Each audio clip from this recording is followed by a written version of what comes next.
SPM account student, let's do this question together. Okay, sometimes when we're doing a question, right, okay, they'll just give you a discount and pulangan.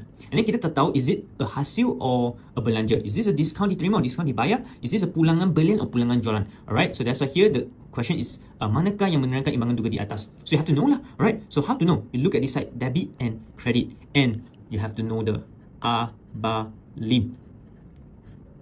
Asset, B for belanja, ambulan, liability, hasil, and modal. After you take this out, your ABALIM. Okay, so now let's look at this discount first. Now, discount 290 in the debit side. So meaning debit side, we look at only here the debit side. This one kita tutup, only this. Asset or belanja or ambulan. Now, a discount is either a discount diberi atau discount diterima. And discount diberi, the B for belanja, and discount diterima means hasil lah. So it's either one lah, right? Okay, so now, asset memang no, ambulan no, is a belanja, is either belanja or hasil mah, right? So now if it is a debit, means is a discount diberi loh.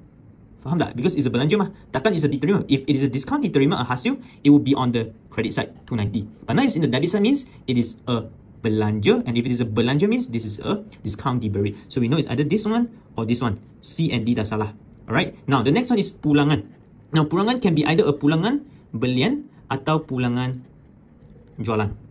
Okay, now let's see. Okay, so where does pulangan belian be at and where is pulangan jualan be at? Okay, so now we come back to here. Belanja means belian. And hasil means jualan, in other words. So meaning if it is a belian, it will be in the debit side. If it is a jualan, it will be on the credit side. Now, but this is a pulangan means terbalik. So in other words, if it is a pulangan belian, it will be go terbalik to the credit side, means a pulangan belian will be on the credit side and a pulangan jualan will be on the debit side. I hope you understand this. Meaning, jualan is credit, pulangan jualan will be debit loh, terbalik loh. So now, where is this? On the credit side, 420 is on the credit side. Meaning, this should be a pulangan belian because belian is debit. Then pulangan belian, terbalik of debit will be a credit. That's why it is a pulangan belian. The answer will be ini. The answer is A.